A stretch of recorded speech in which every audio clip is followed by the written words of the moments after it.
So what exactly happens when you run super disgusting, filthy, muddy, gross water through the backpacking Sawyer Mini water filter?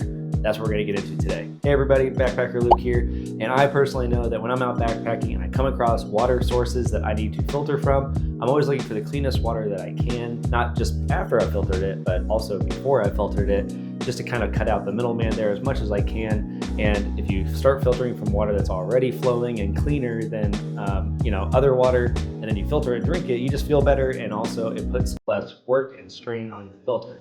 So what I did was I basically just took the muddiest possible water that I could. So I went out in my backyard, I put a bunch of dirt into a water bottle, shook it up, and got like rocks and stones and all that kind of stuff in there, and then filtered that super dirt water. The whole goal of this was to basically make the Sawyer Mini filter work as hard as I could make it work, to see if we still got clean filtered water out the other end, and also what kind of strain it put on the filter during that process. So we're gonna see how it holds up. Let's get into it. So this is the Sawyer Mini water filter, backpacking filter. It filters down to 0.1 microns, which, I don't know, that's just a very small amount filter. Basically gets rid of everything except for viruses. So anywhere in the United States that you are going to use this, you're going to filter out basically anything that could cause you harm. It's a really great filter. It's very, very lightweight. It filters up to 100,000 gallons of water, depending on the quality of that water, before you need to replace it. No moving parts, none of that kind of stuff. So it's just a very lightweight, durable, simple to use water filter. But this is it right here. So during the process of using this water filter, after I had already filled up the bottle with just really disgusting water and going through the filtering process, I will definitely say that as I was filtering the water through the Sawyer, it definitely started to lose flow pretty quickly. So within a couple, like 4 or 5 ounces of water of filtering, it pretty much clogged up, and I actually had to do a backflow on it. So a backflow with a water filter, the Sawyer in this case, is basically when you push water through the filter in the opposite direction that you would normally be filtering water through it.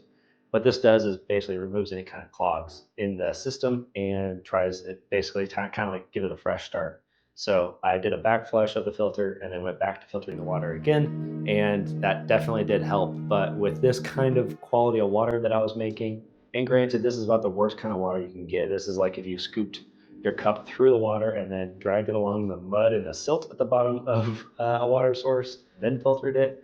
But with this quality water, the Sawyer filter definitely was having a hard time keeping up. And within 4 or 5 ounces, it basically became just a drip. So not a lot of flow there. And then I had to backflush it and then start filtering again. So that was actually a very good exercise for me to do to kind of see what the quality of the filter was like up against the harshest conditions. I will say that the Sawyer does come with a syringe for you to be able to backflush it easily. So that's a really nice feature when you're buying a Sawyer filter, is that it comes with a syringe to do the backflush easily enough.